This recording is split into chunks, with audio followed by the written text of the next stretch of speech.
मित्रों, किस स्त्री के भाग्य में पुत्र की प्राप्ति नहीं होती है और उसे पूरे जीवन निसंतान ही रहना पड़ता है? और वह कौन से कार्य हैं जो एक पतिव्रता स्त्री को अपने जीवन में कभी नहीं करने चाहिए, नहीं तो उसे पुत्र की प्राप्ति नहीं होती है? मित्रों, एक समय की बात है जब माता लक्ष्मी भगवान विष्णु से मिलने के लिए जाती हैं और भगवान विष्णु से कहती हैं, प्रभु, आज मैं आपसे 3 प्रश्नों का उत्तर पूछने के लिए आई हूँ। तो भगवान विष्णु कहते हैं, हे देवी, तुम निश्चिंत होकर अपने तीनों प्रश्नों को मुझे बताओ, मैं तुम्हारे प्रश्नों का उत्तर अवश्य दूंगा। तो प्रश्नों स्त्री है जिसके भाग्य में पुत्र की प्राप्ति नहीं होती है और वह पूरा जीवन निसंतान ही रहती है। और मेरा दूसरा प्रश्न है, वह कौन सी स्त्री है जो समय से पहले ही विधवा हो जाती है और बिना पति के दुखी जीवन व्यतीत करती है? और मेरा तीसरा प्रश्न है, वह कौन सी स्त्री है जो पति के होते हुए भी एक दुखी जीवन जीती है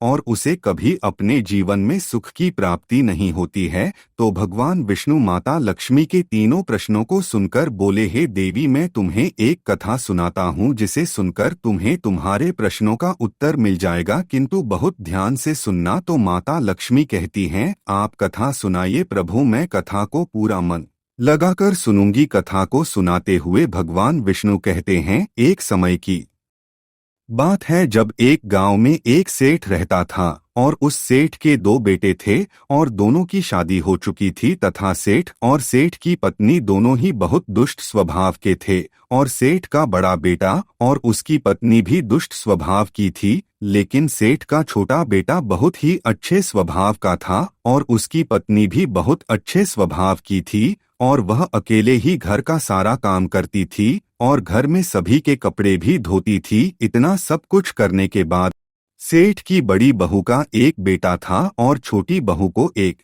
पुत्री थी। सेठ की पत्नी हमेशा उस पुत्री को लेकर अपनी छोटी बहू को ताना मारती रहती थी। फिर भगवान विष्णु कथा को आगे बताते हुए बोले, हे देवी, अब मैं उस सेठ की छोटी बहू की कहानी अच्छे से समझाता हूँ, क्योंकि उसकी छोटी बहू की कहानी से तुम्हें तुम्हारे पहले प्रश्न का उत्तर मिल जाएगा कि वह कौन सी स्त्री है जिसके भाग्य में कभी पुत्र की प्राप्ति नहीं होती है। तो इस कथा को सुनो। उस सेठ की जो पत्नी थी वह पहले से ही बड़े ही दुष्ट स्वभाव की थी और उसके दुष्ट स्वभाव के कारण घर के सभी लोग उससे बहुत ज्यादा परेशान थे।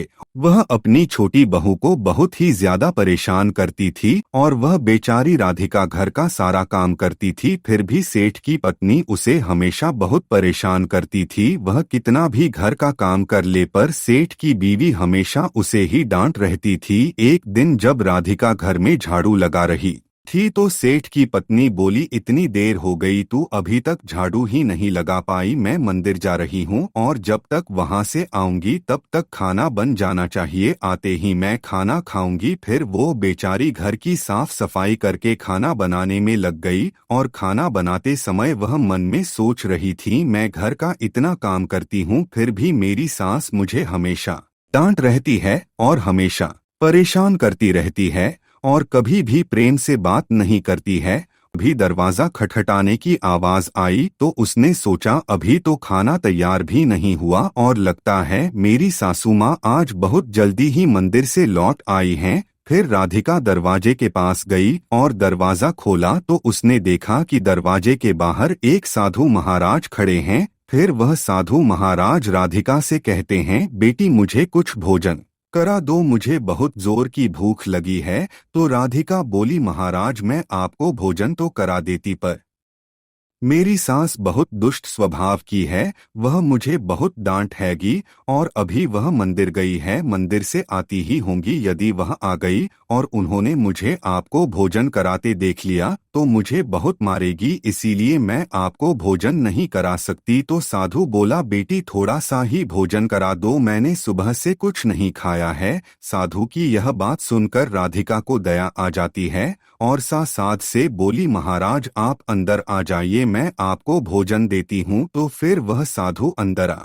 जाते हैं और राधिका उनको भोजन देती है और अभी साधु भोजन कर ही रहे थे तभी अचानक राधिका की सास मंदिर से घर आ जाती है और उस साधु को भोजन करते देखकर बोली, यह मेरा घर है, कोई भोजनालय नहीं जो हर कोई यहाँ आकर भोजन करके चला जाएगा। और तुमने इस साधु को भोजन क्यों दिया? क्या अन्न मुफ्त में आता है जो हर किसी को अपने घर में बैठाकर खिलाती रहती हो? और यह कहकर उस साधु को धक्के मारकर अपने घर से बाहर निकाल दिया और उसका खाना उठाकर बाहर फेंक दिया। फिर राधिका से कहने लगी, तूने इस साधु को भोजन क्यों कराया? अन्न कितना महंगा आता है, तुझे पता नहीं अब घर के लोग क्या खाएंगे? तो राधिका डरते हुए बोली, साधु बहुत भूखा था इसीलिए मैंने उसे भोजन दे दिया था और उसे मैंने अपने हिस्से का भोजन दिया है, इसीलिए आज मैं भोजन नहीं करूंगी। और इतना गुस्सा क्यों होती हो? भोजन तो मैंने उसे अपने हिस्से का दिया है।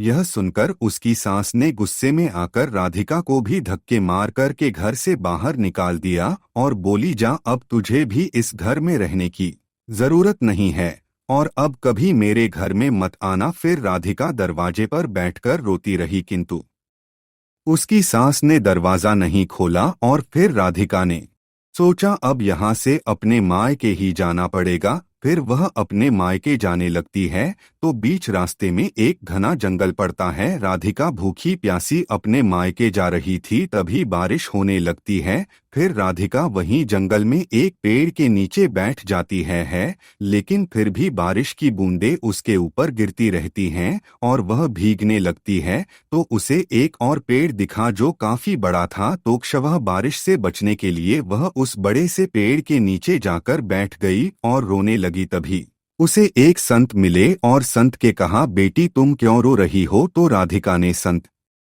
को सारी बात बताई तो संत ने कहा, वह लोग तुम्हें इसीलिए परेशान करते हैं क्योंकि तुम्हें अभी तक पुत्र की प्राप्ति नहीं हुई है, लेकिन तुम चिंता मत करो, मैं तुम्हें एक पर्ची देता हूँ जिसमें पुत्र प्राप्ति का उपाय लिखा है। फिर संत ने उसे एक पर्ची दी और कहा, इसमें लिखे उपाय को यदि तुम पूरी निष्ठा से करोगी तो तुम्हें पुत्र की प्राप्ति अवश्य होगी। और फिर इतना कहकर वह संत वहां से चले गए। फिर राधिका अपने मन में सोचने लगी, यदि मुझे भी पुत्र हो जाएगा तो मुझे भी ससुराल में बहुत सम्मान मिलेगा। पर्ची को खोला और पढ़ा तो उसमें लिखा था, पुत्र प्राप्ति के लिए स्त्री को हमेशा अपने पति की बाईं ओर सोना चाहिए। और पर्ची में आगे लिखा था कि मासिक धर्म शुरू होने के प्रथम 4 दिवस में स्त्री और पुरुष के मिलन से पुरुष रोग प्राप्ति होता है, इसीलिए मासिक धर्म के प्रथम 4 दिन पति पत्नी को मिलन नहीं करना चाहिए तथा मासिक धर्म के 5वें दिन मिलन से कन्या की प्राप्ति होती है और 6ठे दिन मिलन से पुत्र की प्राप्ति होती है और 7वें दिन में मिलन से बंध्या पुत्री होती है तथा मासिक धर्म की 10वीं रात्रि में मिलन करने से अति श्रेष्ठ पुत्र की प्राप्ति होती है। और फिर उस पर्ची में लिखी सारी बातें पढ़कर राधिका अपने मन में सोचने लगी, अब मैं इसी जंगल में रहूंगी। फिर वह जंगल में ही कुटिया बनाकर रहने लगी और फिर उसका पति उसे ढूंढते हुए उसी जंगल में राधिका के पास पहुंचा और उससे कहा, तुम घर चलो। तो राधिका ने उसे पर्ची वाली सारी बात बताई और कहा, अब मैं यहीं रहूंगी जब तक मुझे पुत्र की प्राप्ति नहीं हो जाती। यह सुनकर उसका पति भी उसी के साथ जंगल में रहने लगता है। और फिर राधिका ने अपने मासिक धर्म के दौरान मासिक धर्म की 10वीं रात्रि में अपने पति के साथ मिलन किया और वह गर्भवती हो गई। फिर सुबह स्नान करके राधिका पूजा पाठ करने के लिए बैठी हुई थी, तभी उसका पति लकड़ी काटने के लिए चला गया। भारी बारिश होने लगी और फिर बारिश से बचने के लिए राधिका उसी बड़े से पेड़ के नीचे जाकर बैठ गई और उस पेड़ पर 2 राक्षसी रहती थी जो इस समय बाहर गई हुई थी। और थोड़ी ही देर बाद वह दोनों राक्षसी पेड़ पर आकर बैठ गई और उसी पेड़ के नीचे राधिका बैठी थी। फिर वह राक्षसी आपस में कहने लगी, चलो सोने के टापू पर चलते हैं। तो दूसरी कहने लगी, पर चलेंगे कैसे? तो पहली राक्षसी बोली, इसमें कौन सी बड़ी बात है, इस पेड़ को अभी उड़ा देती हूँ, इसी से चलेंगे। इतना कहकर वो दोनों राक्षसी उस पेड़ पर बैठकर सोने के टापू की तरफ निकल लेती है और उसी पेड़ के नीचे पेड़ की जड़ पर राधिका भी बैठी थी, इसीलिए साथ में वह भी उड़ने लगती है। किंतु राक्षसी को यह बात नहीं पता होती है कि इसी पेड़ के नीचे एक औरत भी है। फिर कुछ ही देर में वह दोनों राक्षसी सोने के टापू पर पहुंच जाती हैं और फिर दोनों राक्षसी को भूख लगी तो वह दोनों पेड़ से उतरकर शिकार करने के लिए चली गई। फिर राधिका पेड़ की जड़ से उतरकर जब सोने के टापू पर पैर रखा तो उसने देखा यहाँ तो सब सोना ही सोना है। तो वह जल्दी जल्दी सोने को अपनी साढ़े आंचल में भरने लगी और जितना सोना भर सकती थी उतना भर लिया और फिर दोबारा से उसी पेड़ की जड़ पर जाकर बैठ गई। फिर कुछ देर बाद दोनों राक्षसी शिकार करके वापस आ गई और फिर पेड़ के ऊपर बैठ गई और फिर दोनों आपस में कहने लगी चलो अब यहाँ से चलते हैं। और फिर कुछ ही देर में वह दोनों पेड़ को लेकर वहीं पर पहुंच गई। फिर राधिका तब तक पेड़ की जड़ पर ही चुपचाप बैठी रही जब तक वह दोनों राक्षसी वहां से चली नहीं गई। फिर भगवान विष्णु कहानी को आगे बताते हुए माता लक्ष्मी से कहते हैं अब कहानी को ध्यान से सुनना क्योंकि यहीं से आपको पता चलेगा कि किस स्त्री के भाग में पुत्र की प्राप्ति नहीं होती है। तो माता लक्ष्मी कहती हैं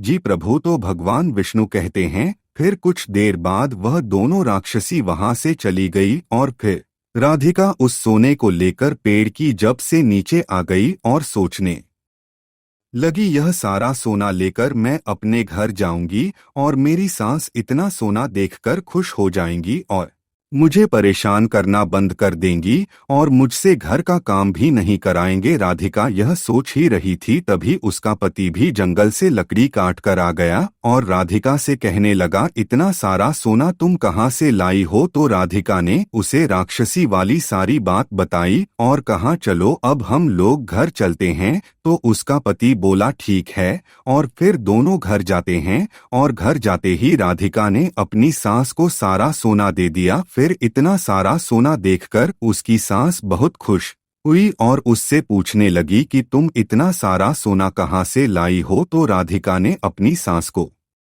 राक्षसी वाली सारी बात बताई। फिर उसकी सास ने सारा सोना ले लिया और उसके बाद राधिका से कहने लगी इतने सोने से क्या होगा जब वहां पर बहुत सारा सोना था तो तुझे और ज्यादा सोना लेकर आना था, इतना थोड़ा सोना लेकर क्यों आई हो। तो राधिका बोली माँ जी इतना सारा सोना तो है और लाती तो क्या होता। तो उसकी सास बोली तुझे और ज्यादा सोना लाना था जिससे हमारी 7 पुश्तें बैठकर खाती फिर भी सोना खत्म ना होता। अब तू देख इस बार मैं जाऊंगी और बहुत सारा सोना लेकर आऊंगी। तो राधिका ने कहा नहीं माँ जी आप वहां मत जाओ, वहां जान का भी खतरा है। तो सास बोली नहीं मैं तो जाऊंगी और बहुत सारा सोना लेकर आऊंगी। और इस प्रकार उसकी सास ने उसकी बात नहीं मानी और उसी जंगल में पहुंच गई और उसी पेड़ के नीचे जाकर बैठ गई जहां पर कुछ दिनों पहले राधिका बैठी थी। तो उसे राक्षसी उड़ाकर सोने के टापू पर ले गई थी।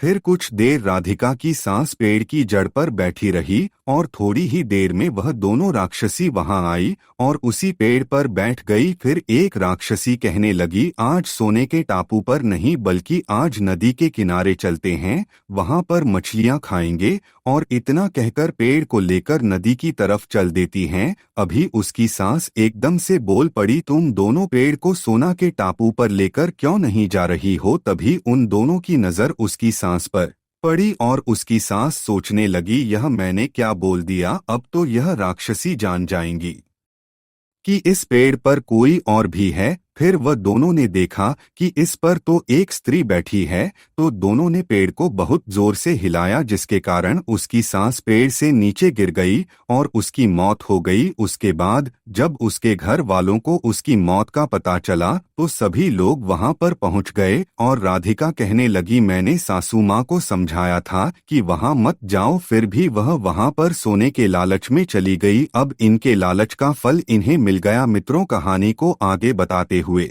भगवान विष्णु कहते हैं इस तरह उसकी सास की मौत हो गई, इसीलिए हमें लालच नहीं करना चाहिए। और फिर कुछ समय के बाद राधिका को एक पुत्र हुआ और पुत्र प्राप्ति के बाद राधिका बहुत खुश थी और उसने अपने घर में एक दावत रखी जिसमें उसने बहुत से पंडितों और संत महात्माओं को अपने घर पर भोजन कराया। फिर भोजन करके सभी संत महात्माओं ने उसको बहुत आशीर्वाद दिया और उधर सेठ के बड़े बेटे की बहू जो हमेशा राधिका को पुत्र को लेकर ताने मारा करती थी, उसका मुंह हमेशा के लिए बंद हो गया। फिर भगवान विष्णु माता लक्ष्मी से कहते हैं, मेरी कथा समाप्त हुई, अब मैं तुम्हें तुम्हारे प्रश्नों के उत्तर देता हूँ। तुम्हारा पहला प्रश्न था, कौन सी स्त्री के भाग्य में पुत्र की प्राप्ति नहीं होती है और वह पूरा जीवन निसंतान रहती है। तो जो स्त्रियां संत द्वारा दिए गए पर्ची में लिखी बातों के विपरीत कार्य करती हैं, उनके भाग्य में पुत्र की प्राप्ति नहीं होती है। और जो स्त्रियां अपने पति का आदर नहीं करती हैं और हमेशा उनसे लड़ती झगड़ रहती हैं और अपने पति से हमेशा नाराज रहती हैं, उनके भी भाग्य में पुत्र की प्राप्ति नहीं होती है। इसीलिए प्रत्येक स्त्री को अपने पति का आदर सम्मान करना चाहिए। और तुम्हारा दूसरा प्रश्न था कि वह कौन सी स्त्री है जो समय से पहले ही विधवा हो जाती है और बिना पति के एक दुखी जीवन जीती है। तो समझ लो, जो स्त्रियां पति के होते हुए भी मांग में सिंदूर नहीं लगाती हैं और ना ही मंगल सूत्र पहनती हैं और जहां भी जाती हैं बिना सिंदूर और बिना मंगल सूत्र के जाती है, तथा पति के कहने पर भी उसकी बात नहीं मानती हैं और पराये मर्दों के साथ संबंध बनाती हैं, तो ऐसी स्त्रियां समय से पहले ही विधवा हो जाती हैं। इसीलिए एक शादीशुदा स्त्री को पतिव्रता जीवन जीना चाहिए और अपने पति के अलावा पराये मर्दों को नजर उठाकर भी नहीं देखना चाहिए। और तुम्हारा तीसरा प्रश्न था कि वह कौन सी स्त्री है जो पति के होते हुए भी एक दुखी जीवन जीती है और उसे अपने जीवन में कभी सुख की प्राप्ति नहीं होती है। तो समझ लो, यह वह स्त्रियां हैं जो सुबह देर तक सोती रहती हैं और सुबह 8 या 9 बजे के बाद उठती हैं और बिना स्नान किए ही भोजन बना देती हैं और पूजा पाठ भी नहीं करती हैं और कहीं भी जाना होता है तो अपने पति की बिना आज्ञा के चली जाती है, पति के मना करने पर भी नहीं मानती है, पति की एक भी बात नहीं मानती हैं। तो ऐसी अपने पति की बिना आज्ञा के चली जाती है, पति के मना करने पर भी नहीं मानती हैं, पति की एक भी बात नहीं मानती हैं। तो ऐसी स्त्रियों के जीवन में कभी सुख की प्राप्ति नहीं होती है। और माता लक्ष्मी की पूजा भी करनी चाहिए, जिससे कि माता लक्ष्मी प्रसन्न होती है। मित्रों, आपको यह कथा कैसी लगी हमें कमेंट्स करके जरूर बताना। तो बोलो जय माता लक्ष्मी की।